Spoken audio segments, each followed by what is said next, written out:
Day 11 of the daily roundups, and you'd be forgiven for thinking that I was in a TV studio with plush settings, great camera work, and an amazing expensive background, but we're not.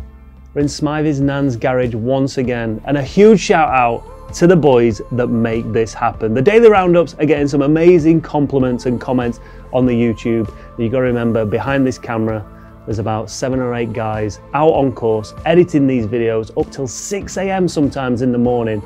Big respect to those boys and a huge thank you on behalf of me, Tom, and Boothy to them, and I'm sure from you guys as well. It's a day off at the TT, but not for us. We're back with some action.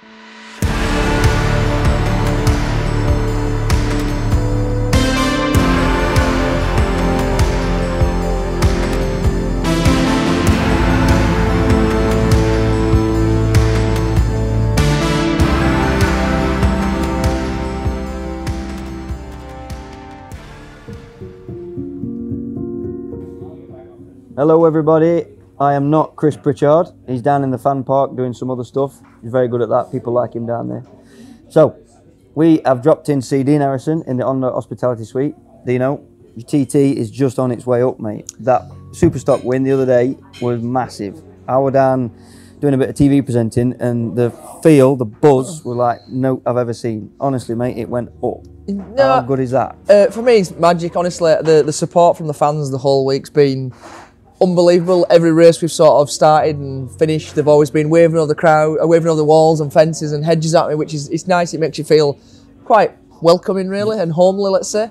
So no, it was nice to get the monkey off my back as well. Obviously, we haven't won since 2019, so it's been a few years since we had. We have had a couple of years of COVID in there, but it's been a few years since we've stood on the top step. So to get another win, which has put us up to 4 TT wins now, which is nice, and all the second place we had at the Northwest and what about this week, it was just like a big weight lifted off my shoulders, let's say. What, you've had a few second places? Yeah, that's it, exactly, yeah. But we've always been in the fight. I felt like we were strong enough to win the Supersport race, the Northwest, but we had a bit of a coming together at the chicane and things, so that didn't quite happen. So no, to get that is just, it's magic, not just for me, for everyone at all whole team, because everyone's been working flat out with the Honda Fireblade and things like that. Even this little CBR 600's been singing all week. And like I say, we've had what, I think a third, 2 seconds and a first so far, so and I've had worse weeks. Yeah, absolutely. Yeah. And this is only your second year on the Honda, isn't it? Yeah, second year on the Honda this year, so we're just constantly building all the time, exactly, yeah. So to do that in your second year, to turn up, and now you've had a big change from your Maxtons to your Olins. Yes. This is your first year on Olins. So you've properly dialed the thing in short time to pull a win out of the bag. Yeah, exactly, yeah, we're constantly just trying to get the most out of the bike. I've said from the first time I got on the bike has so much potential. It's just unlocking that potential and making it suit you as a rider. And same with Johnny, he's had issues through the week. Everyone has issues no matter what team they're in. So we've just constantly been developing and evolving the bike all the time. That shortened Superstock race from 4 to 2. 3 to 2. 3 to 2, sorry. Yep. You come out the traps like a man possessed. Yeah, no. Did you know you had to do that, or was that just, did you get a pit board and think, oh, actually I'm on it? Well, no, my first pit board, I think the first pit board was P1+1, then my second pit board was P2-2. So actually, I think at the end of the first lap, I think I were like, well, on the mountain I was 2 seconds behind first, and then I bridged it back to 0.4 behind David going across the line. And then I knew that it were all to be done in that lap, so I just got the head down from there and scratched as much as I could to get it back to the line and put my fastest ever lap together, yeah. 35.6 something, which I think is Metzler's fastest ever lap as well, which they were quite happy with, which is good. So it proves we're going in the right direction, but the tyres were working really well. And yeah, so I need to do the same again tomorrow, don't I? Well, hopefully the weather's nice to us. 16 minutes 40, yes. That's 235.6 lap. And in qualifying, you were a 17-minute flat, weren't you? Yes, so we found 20 seconds. 20 seconds? I know, you think that, 20 it? seconds, yeah. What's the lap record? What is it, 16:36? 36, something like that. Yeah, so we're 4 seconds off the outright lap. It makes it sound achievable, doesn't it? It does, doesn't it? You know, when you do the mile-an-hour figure, it seems like a big jump. But when you look at time, yeah, I'm thinking, forget if I had a nice sunny day and... This is the thing, you've had rain every night, and it's washed all your lines away, washed all the rubber away. I said that, as soon as you get some rubber down on the track, it rains, and you get the next day and you start fresh again. So, but no, I think everyone will be going fast tomorrow. I'm sure the times will be quicker again tomorrow. It seems to be like all week, doesn't it? You must have a bit of extra confidence in yourself though now. after doing that, taking that win and digging deep for it, you went somewhere different in yourself. Yeah, exactly. I did. I really did. But the difficult thing as well is I've been trying to get the bike. It's like where I want it all week, and the stock racing one of the first time when I felt I could really push with the bike, and I just hopefully we've made a few changes and I hope I have the same feeling come tomorrow. Yeah. Today was your day off. But it won't really It was my day off until you lot turned up. Not really a day off, is it, for a TT No, rider? no, it's not a day off. It's just nice not to ride. You can sort of have a bit of food, bit of cake, bit of downtime, cups of teas, relax a little bit and just enjoy the day, really. Wait, before you win the other day, I saw you filling your camper van up with your hose pipe, doing normal stuff. Yeah, exactly. Is that a winning ritual? Are you going to stick to that? Yeah, I need to go fill the water tank up and empty the toilet.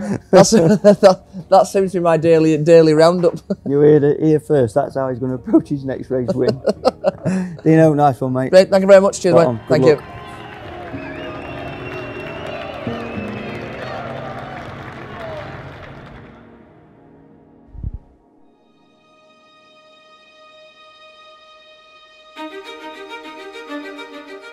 Another day is in the books, and what a cracking day off it was. How did you spend yours, Tom? Working. I went for a nice stroll down the front. It was lovely. I had some ice cream and a nice coffee in Paramount City. Thanks, Milky. I'll tell you what I did do this morning. I went for a swim in the sea at Laxey. Did you? And then jumped in the sauna fan thing that turns up there. Brilliant. Oh, nice. Absolutely. Sauna fan? Yeah. Well, he tells it there on the back of his truck, whatever. Wood-fired sauna inside.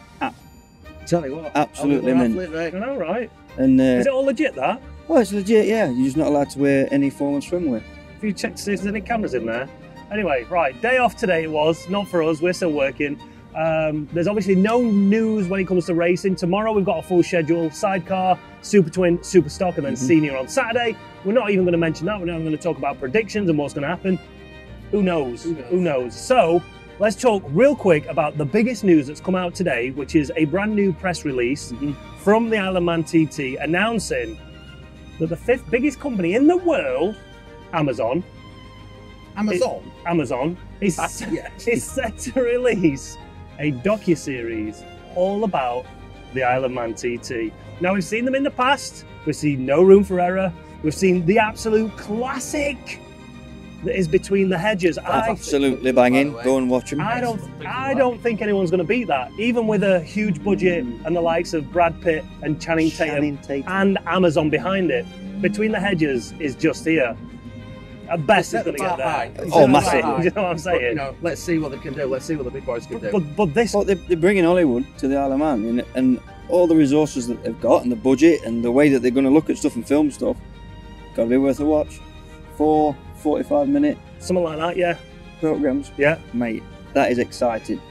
After all, this is the oldest motorsport event in the world, so predates MotoGP, Formula One, anything that's worth looking at. This is where it started. It's about time that the story got told properly. And joking aside, it is good. It is really good for the event and fantastic for the competitors at this event, because it can be quite hard, particularly for a lot of the privateers who are coming here on a bit of a budget, struggling to get sponsors behind them and struggling to find the exposure that them sponsors need. But with a big production like that that's going to happen, that's only gonna make that job a little bit easier. So, and hopefully, sorry Tom, hopefully, they're not going to put the Hollywood spin on it, but hopefully what they'll do is everybody that's ever seen a reel or a TikTok story or whatever it might be of our guys going down Bray Hill or wherever it might be, going, they're just crazy. Hopefully this will give us an insight into their lives, into what they get up to after the TT, before the TT, and actually realise that these humans are very, very smart, very, very clinical, and this is not some of them just insane madness. Some of them, all right, fair enough. Some of them, no, some of them end up here. It's that actual human journey, the human element to it. These are just blokes. They're not millionaires. They're not super highly paid like you get in Formula One or any other major sports. These guys are doing it because they love the course and they want to pit the wits against the best and most challenging 37.73 miles of motorcycle tarmac the world has got to offer, and that needs to be looked at. I think it's going to be. So we'll see. Again, no trailers are out yet. There's no nothing yet. teasers, no sizzle Stop reels. doing that. There's Told nothing. you So about we'll wait to see what it looks like. Boys, that's it. Leave your comments down below. If Hollywood was gonna pick somebody to play these two, who would it be? Comments down below. Hey, I've met Channing Tatum. Great, nice bloke. He's a little taller than you, mate, so I don't know if he's gonna play you. So is everybody, except me. Rick Moranis. Who's that?